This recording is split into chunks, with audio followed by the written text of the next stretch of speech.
out of time. So I want to thank you all for joining us today. Today's program is called Cannabis 101, and we have a panel of experts representing the legal, financial, and operational components of cannabis, and they're sharing their knowledge about the industry with us. We're calling it Cannabis 101 because we're going to do a brief overview in the industry, but there is a lot that we can go deeper on, and we can talk about that for future TMA events.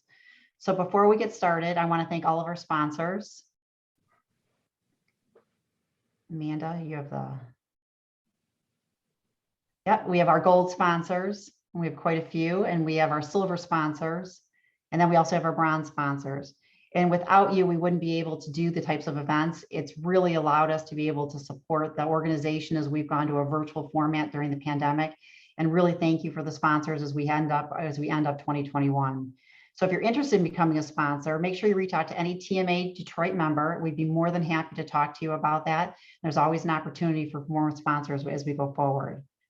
So next, we also have our upcoming events because we have to talk about those. Yes, our automotive update, which is in January. We do it every year. It's always informative. It gives us a feel for what's going to happen in the automotive industry in the upcoming year.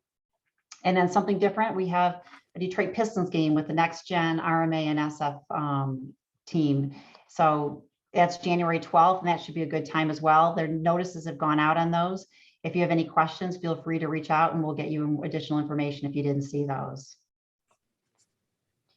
And then to set the stage for today's program, the panel is going to run about 40 minutes.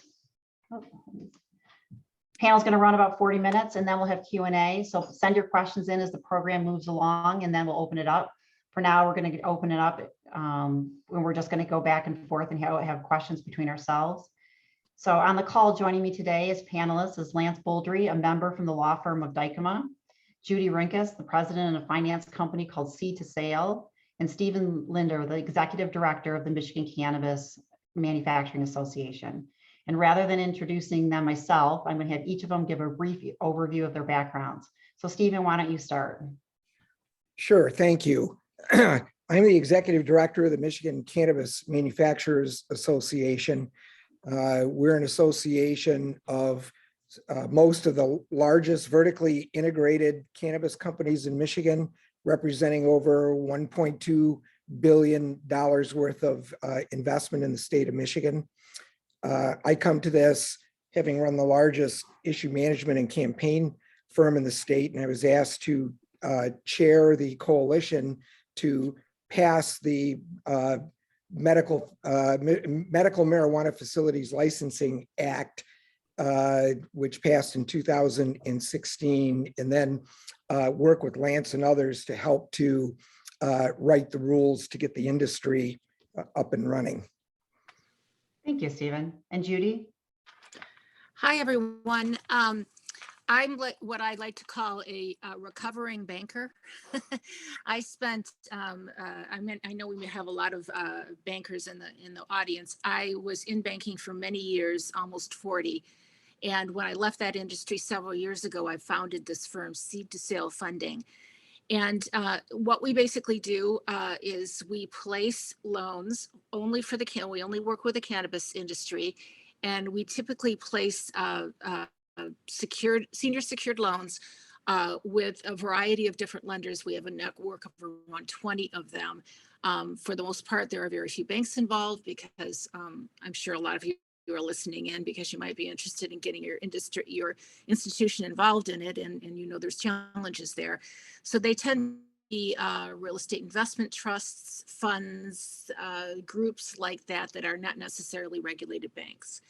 So we've been very successful over the past 3 years. We've placed around 60 million in transactions. Most of those have been in Michigan. So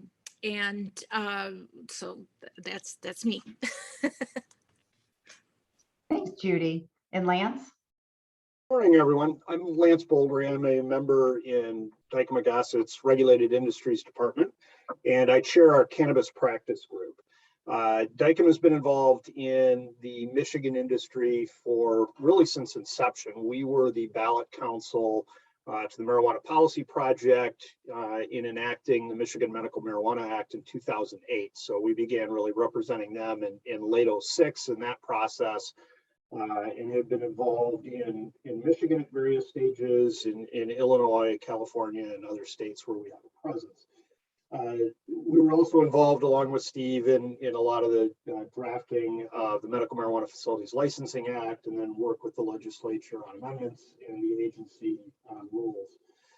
Today, we represent mostly larger vertically integrated players, a lot of high net worth individuals and family offices with a relatively kind of moderate risk tolerance, not high, or at least moderate to high risk tolerance. We've got about a dozen of us now that are spending the vast majority of our time in cannabis, and probably 15 to 20 other attorneys that spend a significant amount of time. So it's been an exploding industry, and we're happy to be part of it. Thanks, Lance. And then I have the privilege of serving as moderator. I'm Heather Gardner, and I work with the financial advisory and turnaround firm of DWH, where we work, and we believe that each company is unique and when they should be treated that way. Our mission is to make a positive impact in our community while providing business advisory services to our customers. Okay, so that's my little spiel. So let's move on to the program, because that's why we're all really here. I thought it would be beneficial to start kind of with an overview of the industry. And so, Stephen, if you can kick us off, tell us how much we're talking about in terms of revenue. Tell us about the difference. Give us kind of an overview of the industry, if you don't mind. Certainly.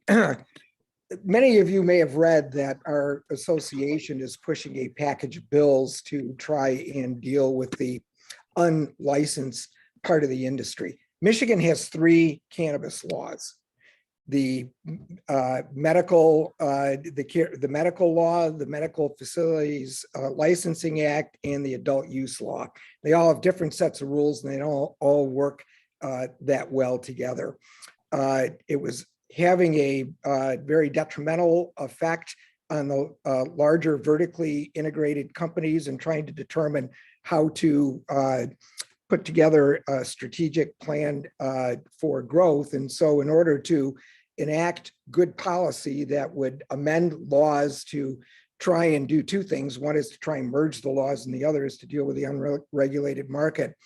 We commissioned the Anderson Economic Group, which is a well-known economic consulting firm based in Michigan, a national firm, but they have the largest cannabis consulting practice in the country.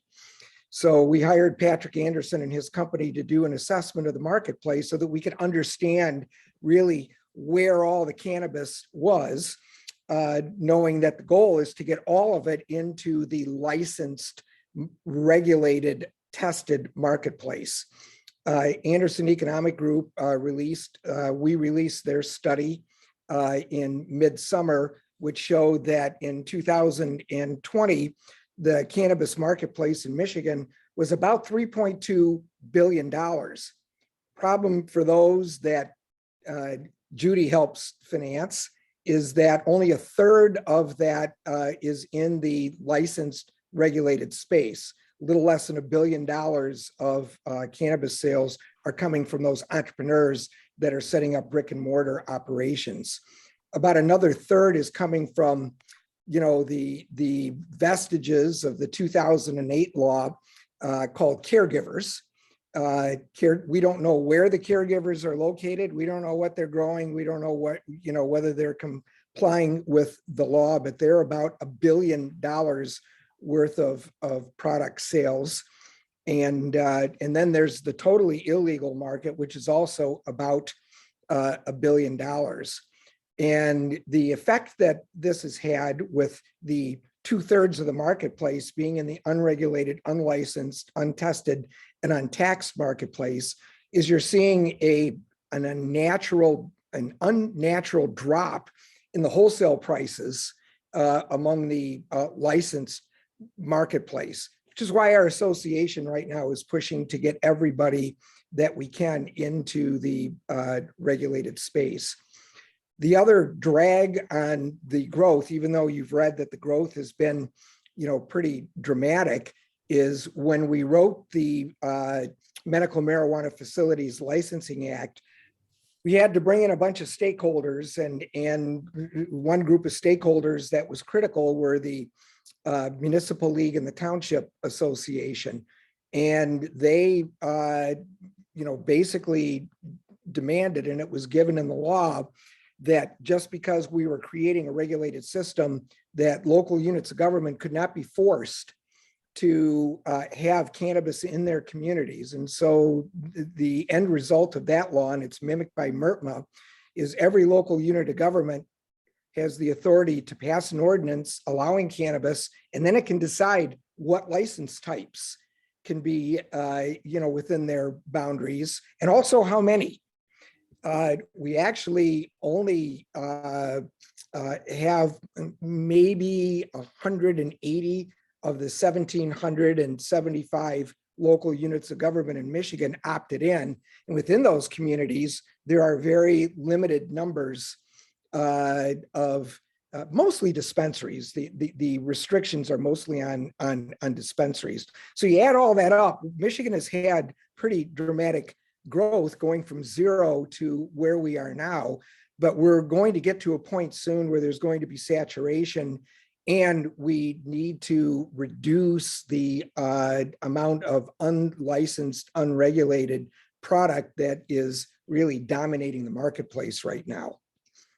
So that's really interesting, Steve. And what you're talking about is big business. It's something that is becoming more regulated. But Lance, how does that play in the federally illegal versus local legal? Help us understand a little bit of that and what that looks like. And the tension That's a pretty constant question that we receive from folks who are outside the industry is, how is it that federal law makes all trafficking in marijuana a crime, yet we have it occurring across not just Michigan, but many, many other states. I think that to start with, the quick reminder we give all of our clients and anybody asking about this industry is that it is federally illegal. It's a violation of the Federal Controlled Substances Act. Even if you are engaging purely in intrastate commerce in cannabis, it's a violation. It's a 20-year felony even for landlords if you're knowingly renting to someone who's engaged in the production or sale of cannabis. So the federal laws are really significant overlay over what's happening in the states. At the same time, when states started moving into the authorization of medical marijuana and it really started to grow, I think there was really a realization at the federal level that, if states aren't going to enforce cannabis prohibition, the federal government simply does not have the resources to deal with it. And so there has been really a lot of deference given by the federal government to the states. For a long period of time, there was a set of guidance that was formally issued by the Department of Justice main office to all the U.S. attorneys saying your marijuana enforcement priorities should be the following: focus on cases that involve sales to minors, sales to states where it's not legal, violent crime, etc. And essentially, it was a hands-off policy when it came to state licensed activity. That's actually been, in some ways, now codified at the federal level. Every year, there is an appropriations rider that prohibits the Department of Justice from expending federal funds to prosecute conduct that is under state legal medical marijuana laws. There's been a continuing effort to extend that to adult use. It keeps getting closer and closer every year. That probably will happen here at some point. But nonetheless, federal policy right now sort of allows this activity to continue.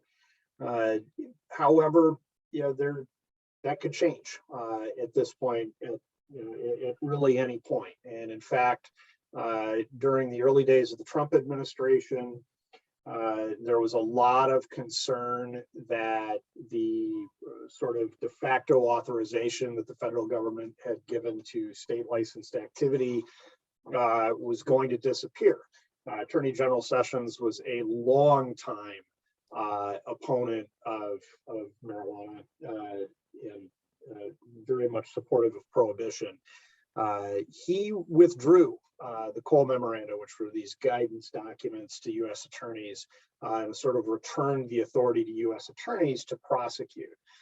When that initially happened, I was talking to one of the credit unions that services this space, to their compliance officer in Oregon, and when that guidance got pulled and there was the thought that the federal government was going to start prosecuting marijuana crimes, they called their local U.S. attorney and said, we've seen this action. Is that going to lead to any activity that you're aware of? Because we are prepared to put $80 million of cash out on the streets of Portland, Oregon today. That, I think, resonated certainly at the federal level. So if there is a retrenchment at some point, it's going to be, I think there will be lots of notice before that happens.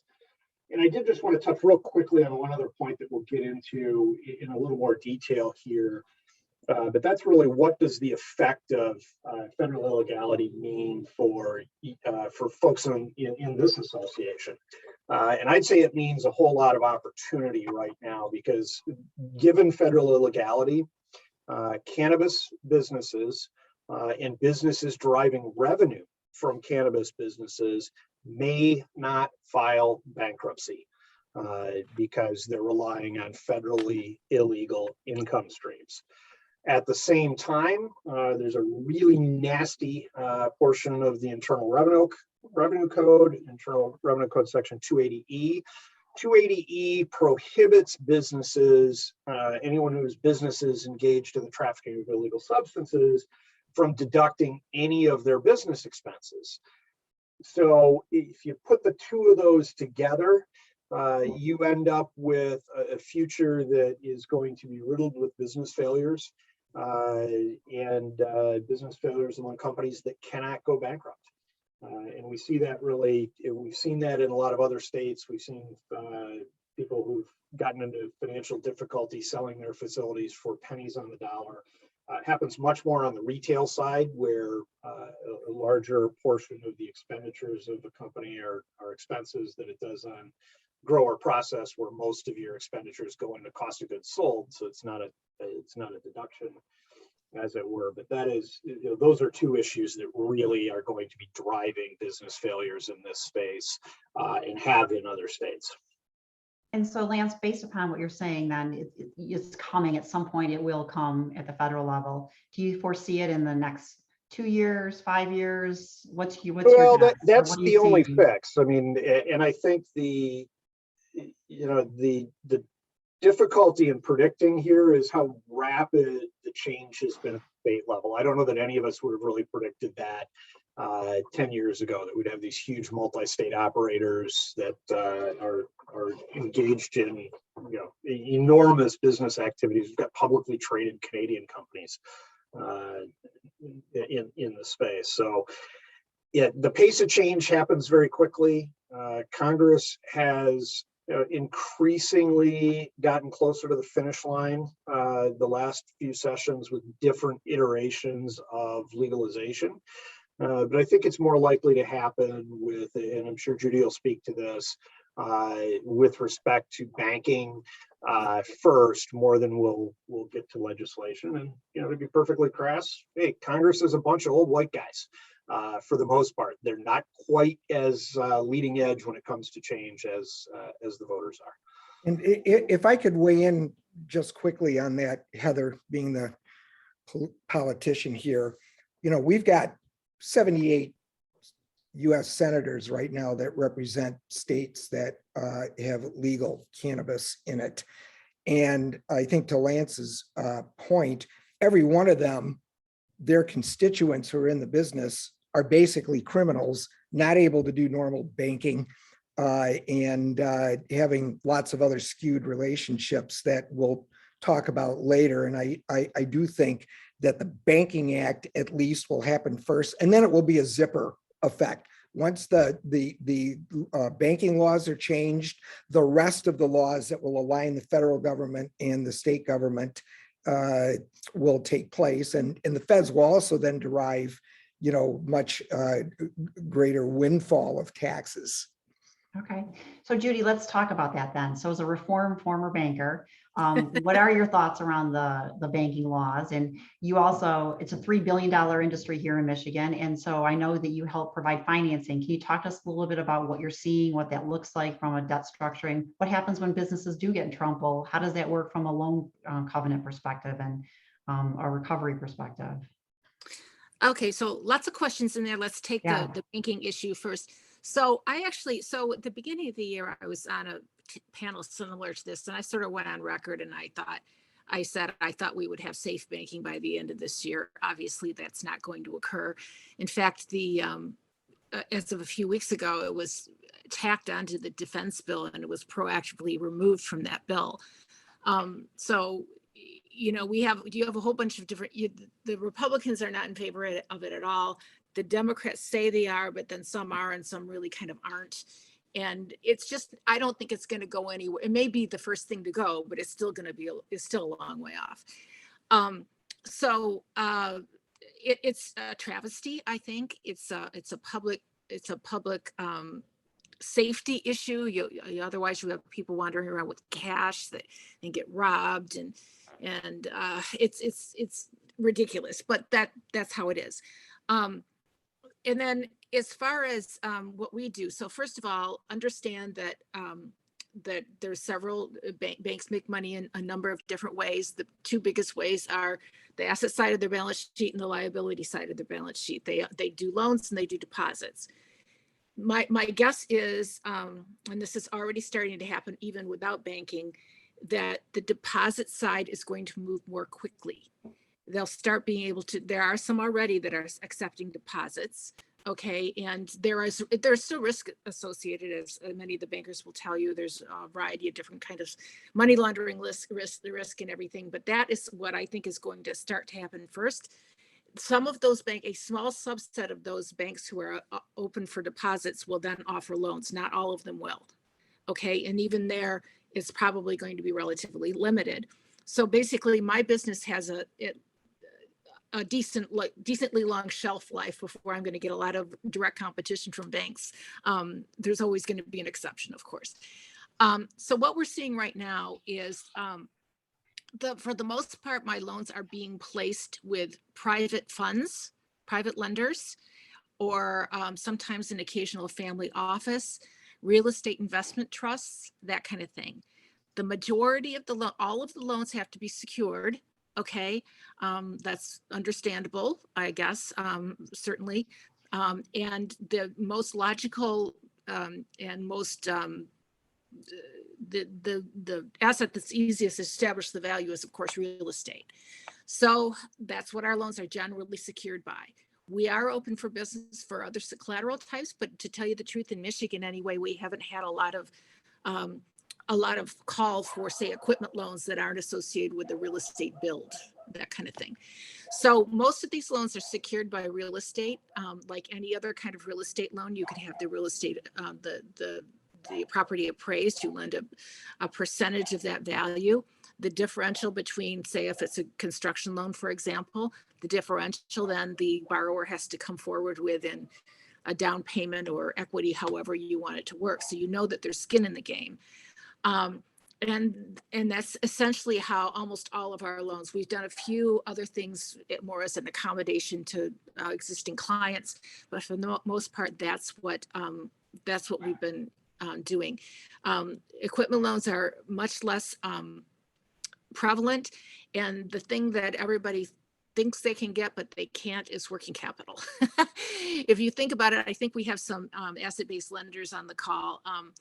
What are you going to use for collateral for a working capital loan? I mean, these entities don't generate receivables and you can't get a clear lien on their inventory. Okay, so what that means is when a company says they got working capital financing and they're in the cannabis industry, typically they're going to a merchant cash advance entity, or if you know what I'm talking about. So, but typically, so for the real estate stuff, I mean, that's the interest rates are high, but they're not as bad as some of the other products. And there's a variety of structures. So I'll take any questions on that, but I'm not, I don't want to, I'll take up the rest of the hour if I continue on, so. Okay, thanks, Judy. Stephen, Heather, I know what- this is a huge You did issue for ask you me and your to- members. I'm You sorry, have some horror stories associated with it. are you talking to me? Talking about No, on I'm the, talking to on the money Stephen. side, yeah, Okay. well, Yeah. so a little demographic of our members, as I said, we represent a huge percentage of the marketplace. It'll get, less and less. Almost all of our members are very high net worth individuals that of course made their money somewhere else because they can't bank. Probably about a third of our members are self-financed right now, although they are refinancing their investment.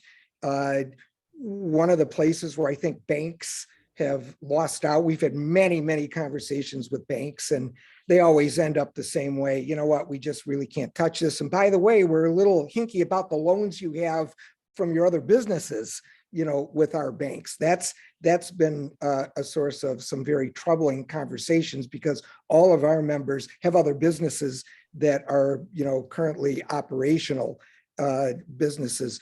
But I think where once the Safe Banking Act gets passed, it may have passed some of the banks by because there has been over the last 5 years, as Judy will testify, the rise of very large venture capital, private equity funds, kind of cannabis stock exchanges, if you will, Canadian money as well. And so, when you've got an industry right now that's approaching over $100 billion and the money had to all come from private sources, capitalists have been very creative and they've created these very large funds right now, and the growth can't sustain itself at this pace forever.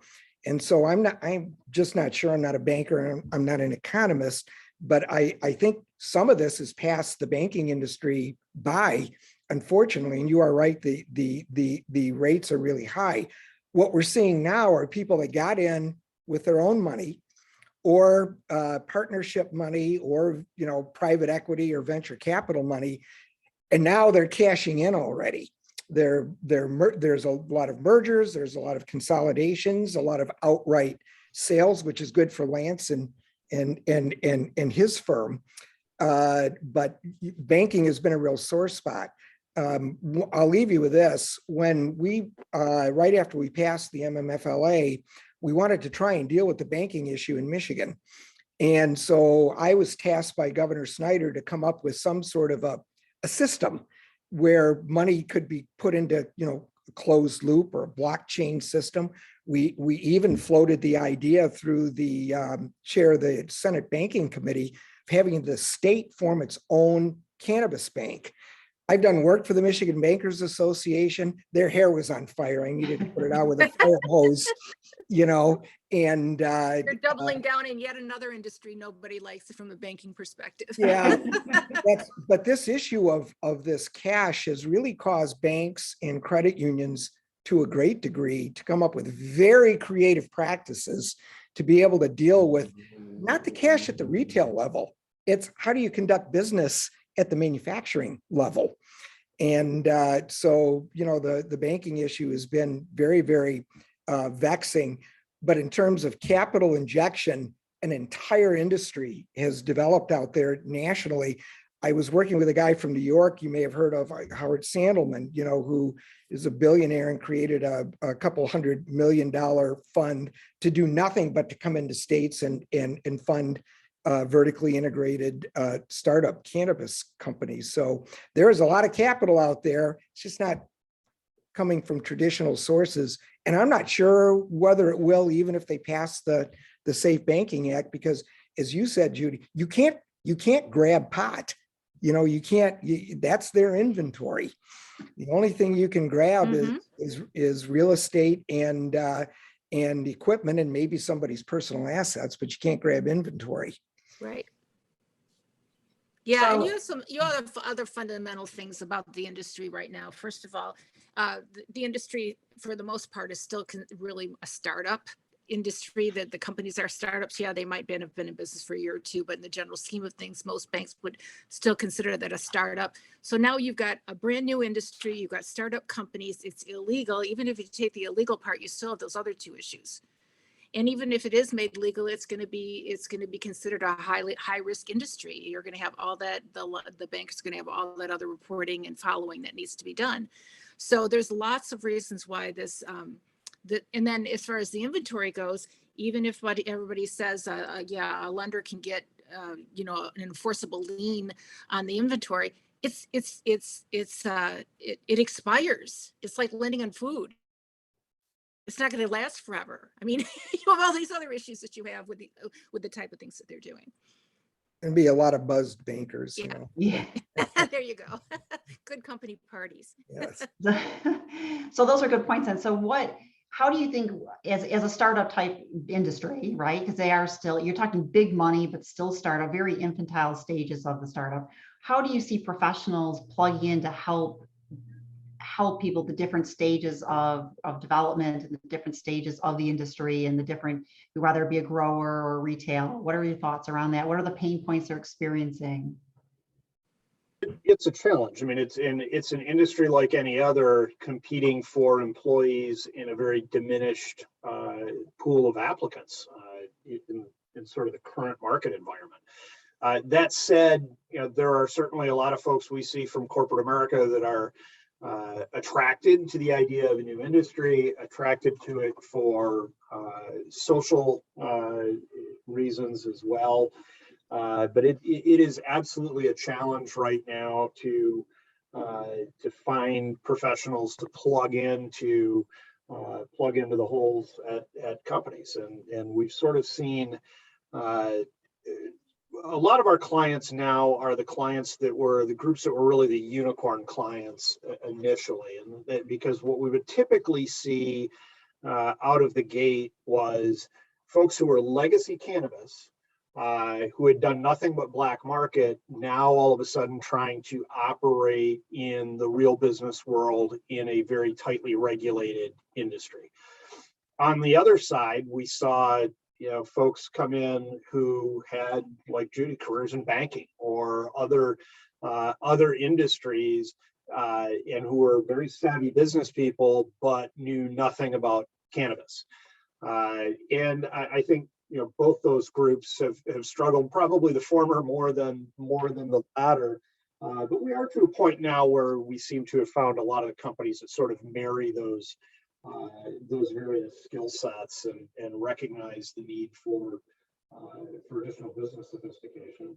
And at the same time, we see more and more law firms, accounting firms, and other groups jumping into this. I mean, other than a small boutique firm in Detroit that focuses entirely on cannabis, we were the first Michigan law firm to announce a formal cannabis law practice. Today, I'm not sure of really more than one or two of our competitors that don't have a practice in this space. And we see the same in accounting. You've moved from sort of solo bookkeepers to UHY. And so the professionalism in the industry it is there, it's growing, but it's still hard to get the right people. Yeah, Heather, I want to dispel one myth for those that are on the phone. Lance brought up a very important point. Almost nobody that's in the cannabis business at the large vertically integrated level were ever in the cannabis business. There's a lot of myths out there, and we see this with legislators, that these were just guys who grew pot that now have bigger pole barns, right? And they don't understand the scale of, putting up a $50 to $200 million state-of-the-art manufacturing facility that, from seed to sale grows and I'm doing a little plug for you, Judy. Seed to sale, that has, state-of-the-art environmental systems, scientists, geneticists, supply chain manufacturers. And so for these, folks on the phone, especially those that are in the lending industry, the folks that you're going to see are not they're not Cheech and Chong, Right. These were CEOs. And that's actually that's a big issue too, I think. Yeah. You know, banks manage there's not just lending, their credit risk, and there's not operational risk. There's something called reputational risk.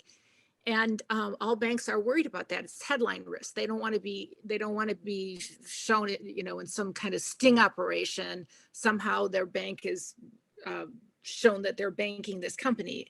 It's starting to fade, but very slowly. And that's something that even if safe banking goes through, what I always say is just because a bank can take on cannabis clients doesn't mean they will.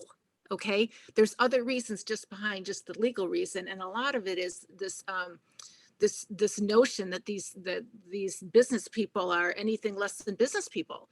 I mean, I look at the degrees that these people have, and they're scientists. They're even the master growers who are not part of the, you know, the management team, the financial management team.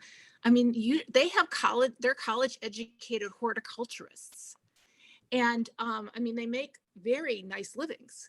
And then from there, these people have venture capital experience. They have all kinds of other experience, and to say that and I think that that's a difficult that's going to be a difficult thing for the banking industry or anybody trying to get into this industry, is this sort of preconceived notion that they are dealing with Cheech and Chong. Yeah. By the way, I would agree with that. People. Yeah, I agree with that to an extent. I mean, there's sort of the suits versus stoners dynamic, as it's Right. been called. But I do think that if safe banking passes, I'm maybe a little more optimistic than Steve and Judy that we will see banks figure it out, at least as it comes to the larger players. I come to this space. My background in the regulated industry is gaming, specifically tribal gaming, and I've been involved in $1 billion plus in lending from Merrill Lynch, B of A, other Wells to tribal casinos, and that's a context where banks can't get a lien on FF&E, can't have any ability to foreclose on real estate because it's held in trust by the federal government, and are lending money to governments that are immune from suit absent an effective waiver that's federally approved. Yet we still have plenty of lending in that space in the single digit percentage rates. So at some point, this will get figured out. There's money to be made, and banks aren't going to miss out on that. Okay, so Those are good points, definitely. I hadn't thought about it. I appreciate that. So we've got about 5 minutes left. I'd like to ask each of you, what would you like to share with our members as we wrap up and before we open it up for Q&A? Stephen? Well, the first thing that people that want to invest in the industry need to understand is there's a lot of legislative and regulatory work that needs to be done to make sure that these laws all work well together, are well defined. When our members complain about the pace of getting things done, I remind them government created your industry and government regulates your industry. And so basically they're somewhat your boss, and things just don't move slowly either in the legislature or in the regulatory space. And so, these businesses are going to evolve, but they will evolve only at the pace that government and the regulatory agencies are able to keep up with them, which makes innovation a little bit more difficult. But I will tell you, we haven't scratched the surface. We say there's $3 billion worth of sales now. That's from about 1 million Michigan citizens. The estimated market cap of potential users is 3 million. So you're talking about possibly a $10 billion industry. Hopefully we're able to move more and more of it into the legal space. Thank you, Stephen. Lance? Yeah, I think the one thing I'd want to leave everybody with is that this is an industry with a lot of opportunity and a lot of sophisticated business people. But it is an industry that for your association is incredibly relevant. The combination of federal illegality, the level of competition for retail locations and people paying, 5-10 times what real estate is worth, the evolving regulatory framework, the evolving agency. We have seen in other states, massive, major consolidation in states that don't have, that like Michigan don't have statewide license caps. And it happens when, the small mom and pop guys just cannot survive. And I think full federal legalization will also, depending on how it happens, present some real challenges for the industry. Majority Leader Senator Chuck Schumer has a framework that he proposed this year for federal legalization that would lead to federal licensure and interstate commerce. If that happens, your sort of mid-sized manufacturers, some of these people that Steve's talked about, investing $50 million or more of their own money, they're either going to sell to Altria or they're going to be roadkill, because it's going to become an industry of very, very large multinational companies. That's sort of my dim view of the future for some of us practicing in this space. Judy? I think a lot of it's been covered by the other panelists. I guess what I would say is certainly on an individual basis, if anybody wants to reach out to me, I'm happy to help you and or your institution, evaluate some of these potential opportunities with an idea of maybe liberal license and things. There is a way to do it. There are some banks that are doing it. It's just a matter of, do you want to be out there in terms of being a real leader in it? Okay. But there are ways to do it. And one of the things that everybody does have to realize too, is it is a highly regulated industry. And a lot of the things that you need to do that as bankers have already been done before the client even comes in the door. They've already been, you have to do your own KYC and all that kind of thing, but they've already been vetted by the state. They've been vetted by a lot of other people before they even come in your door. You'd be surprised how easily that can be established. So, Okay. Any help, please let me know. Thanks. Okay, so we have kind of a couple comments. One, what company do you see coming out on top of Michigan? Loom is mentioned because of their full vertical integration, but thoughts by our panelists? Kind of a tough one for me to answer because a number of those are our clients, including we do all their real estate. It's a little difficult. Okay. I do think that profile is probably correct, that there is so much competition and fight for retail locations right now. A lot of these businesses are in fact losing money, especially those that have gone into communities where the community is currently allowing medical facilities, but not yet adult use. Those folks are not anywhere remotely near profitable. So it's the folks that really sort of have the staying power to continue to infuse their own capital into this space while it sort of shakes out and we get to that consolidation stage. That's my view. Okay. Another comment was made about the fact that someone who has worked in cannabis in both Michigan and Canada, and they're currently working in Canada, and despite the frustrations with US banking, they said it's dwarfed by the overreaching taxation and regulations of the Canadian government. Do you guys have experience with that? And what are your thoughts around that piece of it? Well, I'll speak first. I mean, a big part of getting any of the legislation passed in any of the states that has made cannabis legal, either medical or recreational, is, the prospect of taxes.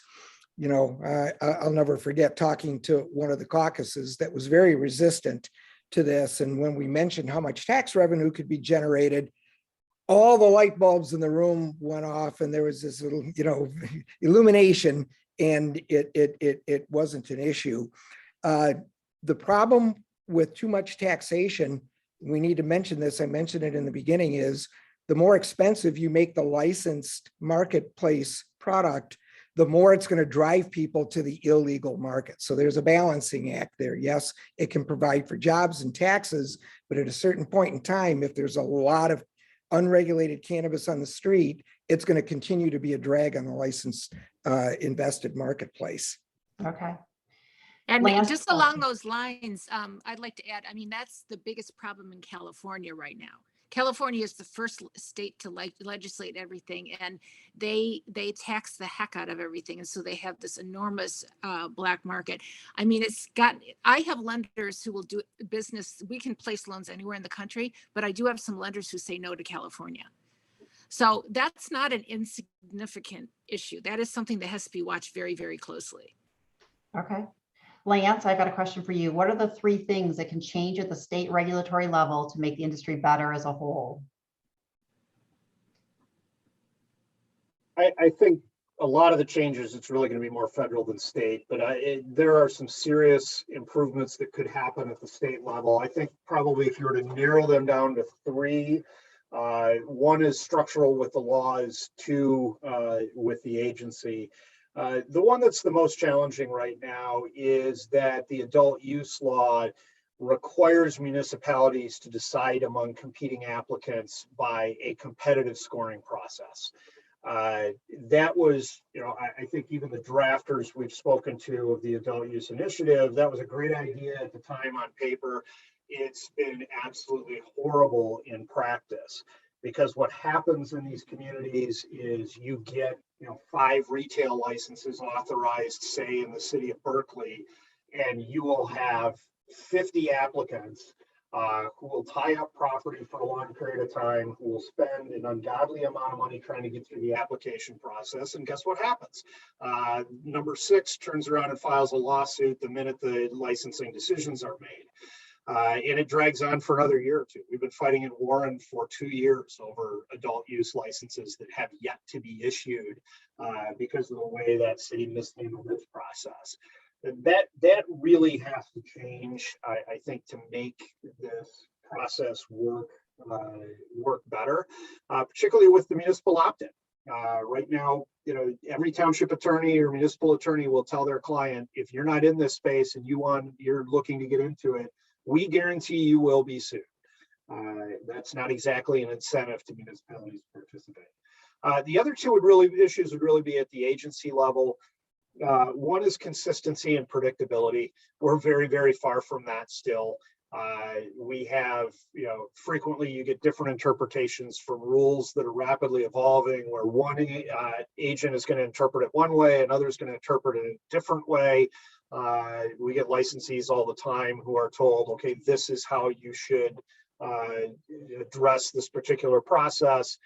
They follow that advice, and then 6 months later, they get a notice from the MRA that their license is there's licensure action against them, because that's not what they should be doing. The other thing that can really change at the state level is enforcement, and it gets back to that last point. I mean, a lot of what the marijuana regulatory agency does in terms of enforcement is mine the seed to sale data, the metric data, to look for errors. And they have a lot of enforcement actions that are based on relatively minor metric errors that truly are human error, while at the same time we know there are licensed facilities that are bringing illegal product in the back door and selling it in the marketplace, and we see absolutely no enforcement on those issues. Yep. Okay, so our next question is, what's the cost to become a licensed manufacturer for adult use product? Well, Judy probably has an answer. I mean, it just depends on how many licenses you want. I mean, there are 500 plant licenses, 1,000 plant licenses, and 1,500 plant licenses. And depending on the kind of facility you want to build, none of our members have facilities that I believe are less than $20 or $25 million for multiple Class C licenses. And that doesn't include the cost of hiring the attorneys and the accountants to get through the vetting process to get the license. And also, I'm going to weigh in on the end of that question, using a license as collateral. A license is particular to an individual, so it can't be taken. And, Lance can elaborate more on that, but that's the problem with lending money to cannabis companies is there's only so much that you can attach as collateral. You can't take the product and you can't take the license. Yeah, we've And had to that's get why really things to be real creative estate. on that. Mhm. Because you're right. I mean, the state law prohibits lending against a license. So there's no security interest you're going to take in that. However, we've had some folks that have gotten pretty creative that are already in this space that will do things such as get pre-qualified themselves to hold a license, lend the money to the licensee, and in escrow already signed is a transfer application to transfer the license from that licensee to the lender. If there's a default, that you're then getting the MRA approval of that at the end of the day, and it's typically the equity of the company rather than the assets. But those kind of structures we've found to work, but you got to be really creative and you got to work with the agency and make sure they're okay with it. This is not a beg forgiveness industry. This is an ask permission industry. And I would say try to put it into a collateral position. The license itself is an intangible asset. It just is. And how likely as a lender are you to put a lot of value into an intangible asset absent any other information? Not very likely. The only way that you could possibly do it, then it becomes something else. It's called a cash flow loan, right? You're going to do a multiple of cash flow. What's the issue with the cannabis industry?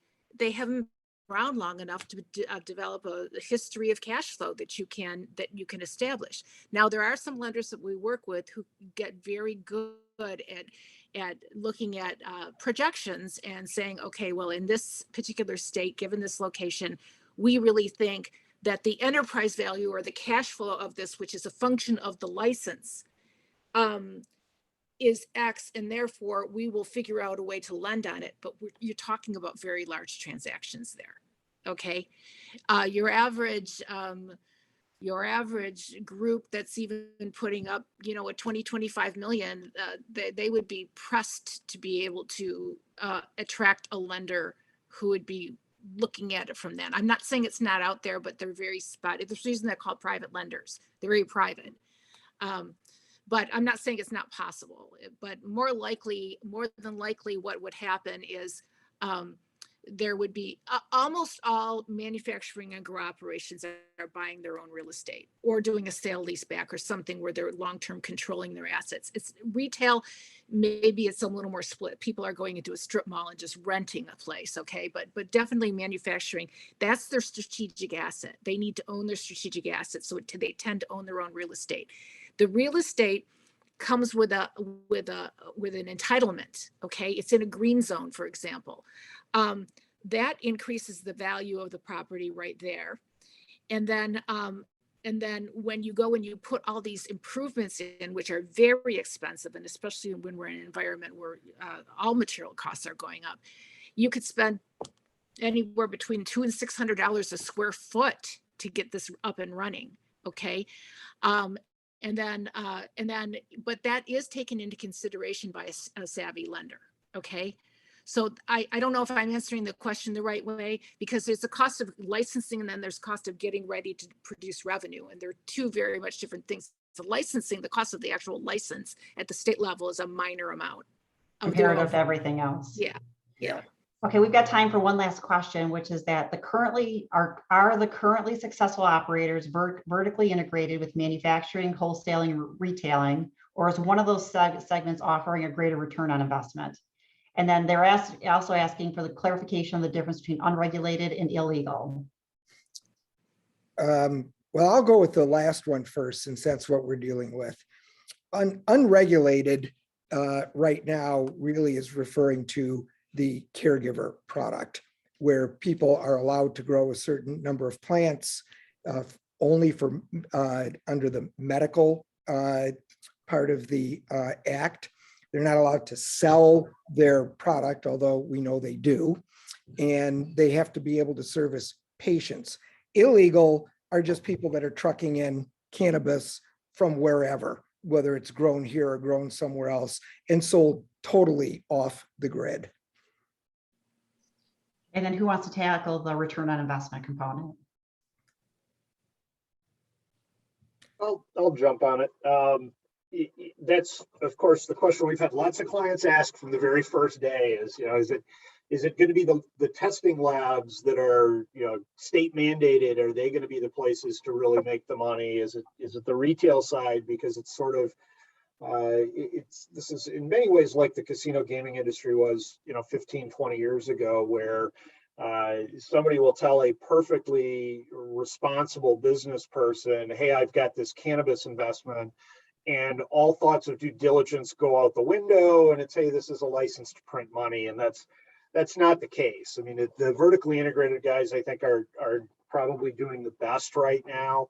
The retail guys are getting killed by 280E and by expending way too much on their locations, particularly the standalone retail guys. The growers have seen wholesale prices, go from 3,600 a pound down to 2,000 or so for rec, and at points we've had medical product that simply cannot be sold because there's too much of it in the market on the medical side, given how big that is. So I think it's probably the processors kind of in the middle who seem to be doing the best at the moment. Although there's, and maybe long term too, although there's, that's a very competitive place to be, but it really becomes kind of brand awareness there. Okay, thanks, Lance. So we did one last question with regards to if you partake, what is your favorite strain if you'd like to share? So on that note, I won't put you on the spot. I'll say that before I started this business, I smoked 2 joints in my entire life. I mean, seriously, I thought everybody was crazy when they said, what happened was my clients, my old banking clients were saying, we want to invest in this industry. And I'm like, yeah, right.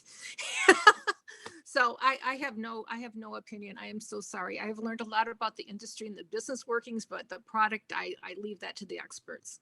Yeah, I'd say it sort of depends on, it's sort of like asking somebody, what's your favorite drink? It might be beer at a tailgate. It might be, wine at a fancy dinner. It might be bourbon coming home from the office. It changes depending on the situation and what you're looking for. Well, I want to thank everybody for your participating today, and I especially thank our moderators. It's a hot topic. It's something that I think that Judy, some of you put it up until this industry became known, like most of us have put our head in the sands. It's like, is it really going to happen? And now it's here and it's big business and we need to understand it.